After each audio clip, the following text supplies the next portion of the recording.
Fala pessoal, bem-vindo ao Entre Amigos, o lugar onde a gente aprende juntos sobre o amor de Deus. Eu sou o João.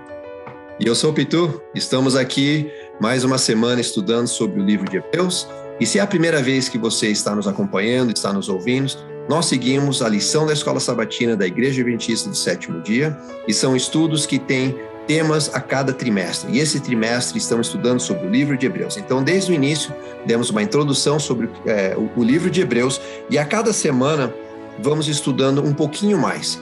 E, como já falamos, o livro de Hebreus ele não está contando uma história como um personagem desenvolvendo, né? Ele está falando sobre Jesus, mas características específicas de Jesus. Então, estudamos, né, na terceira semana que ele é o Filho Prometido. Na quarta semana, estudamos que Jesus é o nosso irmão fiel, onde fizemos comparações no povo de Israel, quando o irmão podia ir resgatar o seu irmão se ele estava como prisioneiro ou como escravo. Depois, Jesus como doador do descanso, onde aprendemos um pouquinho mais, estudamos sobre o sábado e o descanso no sábado. E a semana passada, a lição número 6, estudamos Jesus, o sacerdote fiel. E o interessante é que Paulo, escrevendo sobre Jesus, o sacerdote fiel, ele abriu um parêntese. Ele faz uma pausa aqui para falar e para advertir o povo sobre algo que estava acontecendo, que é o que vamos estudar essa semana, que o título é Jesus, a âncora da alma. Paulo, dando essa pausa, ele quis advertir sobre um perigo que é constante. Aconteceu no povo de Israel, aconteceu antes do povo de Israel, aconteceu depois do povo de Israel e acontece hoje, que é o perigo de a gente se afastar de Cristo. E a gente sabe, o pecado já nos afastou de Deus, já no Jardim do Éden, e nos afasta cada vez que estamos mais em pecado.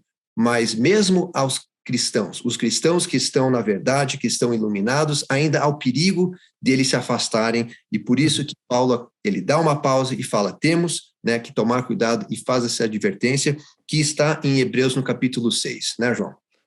E é aquela coisa, Pitu, só para contextualizar aqui, quantos de nós já tivemos aquela primeira namoradinha, né, Pitu, que você fala assim, eu te amo, né, te amo para sempre, né? Aí 3 meses depois termina o namoro, né? Então é aquela coisa, você se batiza, você se apaixona por Jesus, você ouve aquele sermão que te impacta, né? Aí o que acontece? Ok, vou me batizar. Aí o que acontece no próximo dia? Aí vem aquela realidade, né, de você seguir a Jesus, não é? Carregar a cruz, né? Você amar os seus inimigos, orar por aqueles que te perseguem. Então é natural que a gente sinta esse choque e se afaste, né? Agora, a promessa de Deus nessa lição é o antídoto para esse afastamento, porque todos nós vamos nos afastar, né? Então eu queria ler o verso para memorizar dessa semana, que é muito bonito. Olha aqui, Hebreus 6, 19 a 20. Temos essa esperança por âncora da alma, segura e firme, e que entra no santuário que fica atrás do véu, onde Jesus, como precursor, entrou por nós, tendo se tornado sumo sacerdote para sempre, segundo a ordem de Melquisedeque. Então, é aquela imagem do templo, aquela imagem do sacrifício. O sumo sacerdote, a gente já viu semana passada, é Jesus, mesmo ele sem ser da ordem dos levitas, ele é sacerdote, porque como Melquisedeque também foi sacerdote, e Abraão deu o dízimo para ele, né?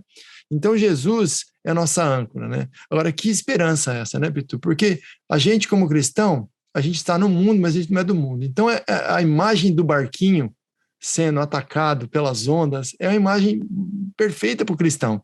Você está ali no barquinho, entendeu? Você tem que não pode se afogar, mas você está tomando onda de todo lado, entendeu? Agora, você tem uma âncora. Qual que é a função da âncora, se você está ancorado? Ou você pode se afastar até um pouco da margem, entendeu? Mas você só vai até onde a âncora te deixar, ela te puxa de volta, entendeu? Então, o que acontece? A segurança do cristão é a certeza de que Deus não muda e que Deus cumpre o que prometeu. Então, se a gente pegar esse verso 6,19 aqui, se a gente for um pouco para trás e ler o texto inteiro, que começa no 13, e começa a falar da aliança que Deus fez com Abraão. E qual foi a aliança? Abraão era velhinho, e Deus falou, olha, saia daqui, vá para uma terra que eu vou te dar. E eu vou fazer você ser pai de muitas nações, e você vai ser uma bênção para todas as nações. Por falar nisso, sua mulher é estéril, ok? Mas eu vou resolver esse problema para você. E ele vai lá e faz o quê? Ele faz um milagre, ele tem o Isaac, né? Agora, se você lembra a história de Abraão, de quando Abraão ouviu a promessa para quando Abraão recebeu Isaac, foram décadas. Você lembra da história? Teve Ismael, aí teve aquela questão com a Agar que expulsou ela, aí antes disso mandou a Sara para o Egito, falou que ela era irmã, quer dizer, foram décadas até Abraão alcançar essa promessa, né? Então a lição dessa semana está trazendo bem forte que a esperança de Abraão foi o quê? Que Deus faz as coisas que ele promete. Olha aqui no verso 18, diz, Deus fez isso para que por duas coisas imutáveis, nas quais é impossível que Deus minta, tenhamos forte consolação. Então Deus jurou por si mesmo, dizendo aqui no verso 14, certamente abençoarei e multiplicarei você. E tendo Abraão paciência, alcançou pela promessa. Aí no verso 16, homens juram por quem lhes é superior. Agora Deus, como ele é o superior, ele jurou por si mesmo. Então essa certeza de que Deus vai cumprir a aliança é o que nos traz essa paz, mesmo quando a gente se afasta, porque Jesus morreu por você e por mim, e ele está trabalhando no nosso coração e está trabalhando no céu por nós. Agora a questão legal, João. Se a gente vai aceitar isso aí ou não. Exatamente, né? E foi legal que você deu essa introdução, que, como vocês sabem, o João e eu não somos teólogos, né? A gente estuda aqui e a gente tenta passar para vocês o que a gente entendeu, ou o que faz sentido para nós, para ajudar vocês também, se tem alguma dúvida. Então, a gente resolveu explicar um pouquinho o final, para poder voltar aqui para o começo, porque para nós foi o que fez mais sentido para entender justamente o que eu vou ler aqui em Hebreus 6, 4-6. E eu tive que ler de verdade umas 2, 3 vezes, se não 4, e só fez mais sentido depois que eu consegui falar com o João, e a gente, é isso que quer dizer. É um texto duro, né? Um texto Hebreus 6, 4-6. É impossível, pois, que aqueles que uma vez foram iluminados e provaram o dom celestial e se tornaram participantes do Espírito e provaram a boa palavra de Deus e os poderes do mundo vindouro e caíram. Sim, é impossível outra vez renová-los para arrependimento, visto que, de novo, estão crucificando para si mesmos o Filho de Deus e expondo-o à ignomínia. Para mim, quando eu li, não fez muito sentido, porque a gente sabe que aí no Novo Testamento, no Velho Testamento, às vezes tem aquelas frases que são gigantescas. Então, eu tive que quebrar em pedaço aqui, e a primeira interpretação foi, tá realmente dizendo que é impossível aquele que uma vez que já foi iluminado. Então, iluminado, o que quer dizer iluminado? Alguém que já conheceu a verdade. Mas, então, está dizendo que é impossível que eles possam, então, se arrepender e ser salvo. Então, foi essa a minha primeira interpretação, e estudando a lição, realmente é o que está falando aqui. Então, a pergunta é, se eu conheço a verdade e me afasto de Deus, e viro as costas para Deus, então quer dizer que eu não tenho mais salvação? O que você acha, João? Você teve essa dificuldade dentro aí? Então, como eu estava falando com você antes da gente gravar, né? A gente tem que tentar entender o que é o afastamento, né? Porque o afastamento pode vir de várias maneiras. Se você pegar, por exemplo, na história dos reis de Israel, pega, por exemplo, Davi. Davi, na questão dele com Batseba, né? Que ele cometeu adultério, ela engravidou. Aí, quer dizer, primeiro, para uma mulher engravidar, vamos lá, ela não engravida no dia seguinte, não é? Ela não foi na farmácia e fez um teste, certo? Deve ter demorado um tempo, certo? Aí descobriu que ela estava grávida. Aí o que eu vou fazer? Vamos esperar Urias voltar da guerra. Aí Urias voltou. Vamos fazer Urias tentar dormir com ela, embebedar dele um dia no outro. Quer dizer, a história inteira deve ter passado o quê? Semanas, talvez meses. Então Davi ficou afastado por um certo tempo, mas na hora que o profeta Natan chegou para ele e falou, olha aqui, ó, você cometeu um erro. E ele faz daquela maneira toda elegante, que ele conta a história e tal. Na hora que Davi sentiu a convicção, que ele viu realmente que ele estava em pecado, o que aconteceu? Ele se desmanchou. E aí... Se arrependeu, né? Agora, se você pega, por exemplo, o filho dele, Salomão teve 700 mulheres. Ele começou a fazer acordos políticos e começou a ter concubinas. E ele fazia templos para cada uma daquelas mulheres. Se tu quiser, uma loucura. Ele levou 20, 30 anos para se arrepender. Então, quer dizer, no final da vida, ele escreveu Eclesiastes, ele se arrependeu também. Então, é diferente essa questão de você se afastar por um pouquinho ou você se afastar para sempre, né? Então, é um assunto delicado, porque ninguém lê o coração do outro, né? tem pessoas que realmente chegam num ponto que não tem mais retorno, mas todo mundo tem retorno até um certo ponto. Isso, é o que foi a lição que estava explicando aqui, né? Porque eu sempre achei difícil explicar o que quer dizer o pecado contra o Espírito Santo. Uhum. Até hoje acho difícil. Se eu for, eu não consigo explicar.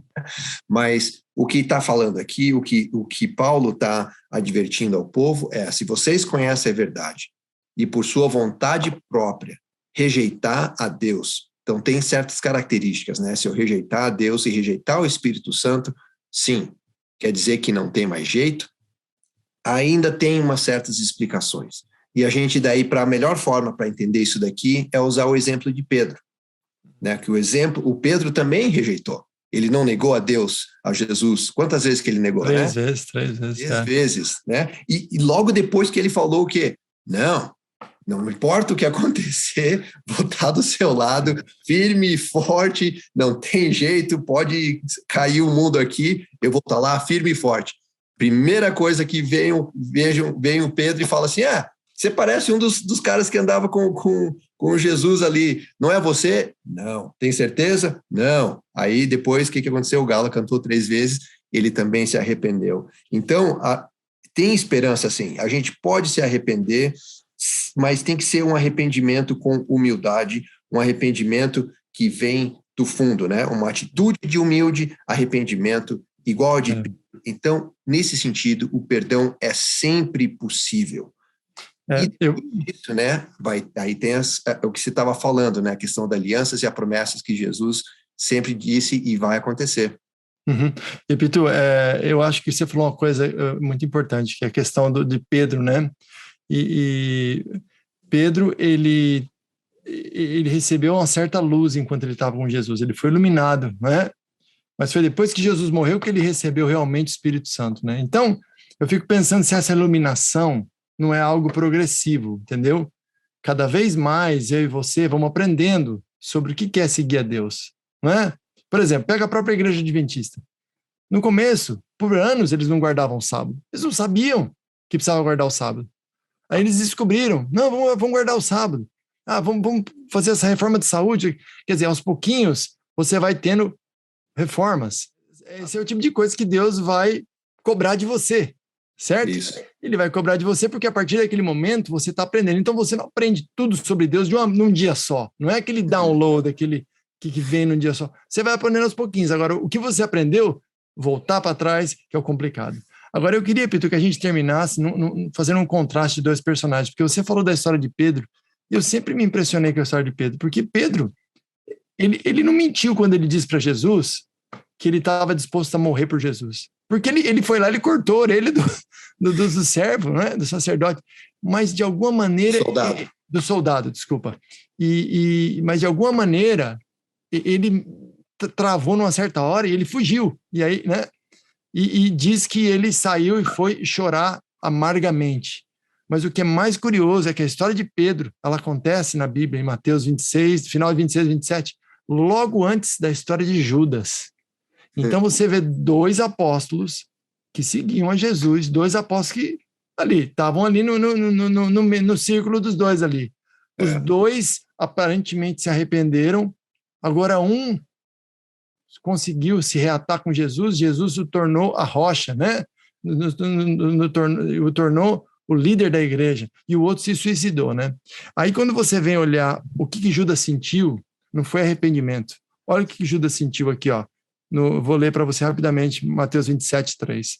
Quando Judas viu que havia traído Jesus, e viu que Jesus fora condenado, ele foi tomado de remorso e devolveu aos chefes dos sacerdotes e aos líderes religiosos as 30 moedas de prata, e disse: pequei, pois traí sangue inocente. E aí fala, eles não se importam, tal. Então, ele teve noção que ele pecou. Ele sabia que ele pecou. Satanás também soube que ele pecou no céu. Só que Pedro sentiu arrependimento. Judas sentiu remorso. Quer dizer, o remorso é uma amargura que você está sentindo pela consequência do que vai acontecer. Mas não é aquela contrição de coração que você está assim, poxa, traí a Deus, né? Entendeu? Então, o arrependimento, Ellen White disse que até o arrependimento é um dom de Deus. Não é só a graça que é um dom de Deus.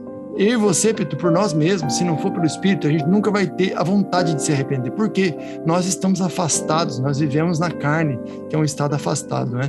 Então isso pode ser uma má notícia e uma boa notícia. É uma má notícia porque, Pitu, eu e você não conseguimos nem se arrepender. Mas a boa notícia é que Deus providenciou tudo. Ele providenciou o Cordeiro, o Sumo Sacerdote e o Espírito Santo para nos convencer do pecado e nos dar força para ter humildade de se arrepender. Então essas lições estão sendo fantásticas, porque Deus está colocando todos os aparatos que precisamos para a nossa salvação, né? Então a gente não se salva se a gente não quiser, né? Então é muito bonito você ver a lição dessa e saber, como diz aqui, para fechar aqui, olha que temos essa consolação, temos essa esperança como âncora da alma, né? Que Jesus é o nosso sumo sacerdote. Então que essa esperança, Pitu, seja a nossa âncora em todos os momentos, né? Que a gente se afaste com as tempestades da vida. A gente sabe que se a gente pegar na âncora e ir puxando, a gente vai encontrar Jesus, que é o autor e o consumador da nossa fé, né? Deus nos abençoe, né, Pitu? Vamos orar para fechar? Vamos orar. Nosso Deus, muito obrigado por mais um estudo, por mais um esclarecimento sobre uma característica de Jesus. Que possamos usar todo esse conhecimento e mais para nos aprofundar e entender sobre o Teu amor e o Teu plano para nós. E o Teu plano é nos salvar para todos irmos para o céu. Esteja com cada um dos nossos amigos, com cada um dos nossos ouvintes nessa semana e até a próxima semana. Que eu te peço e agradeço em nome de Jesus. Amém.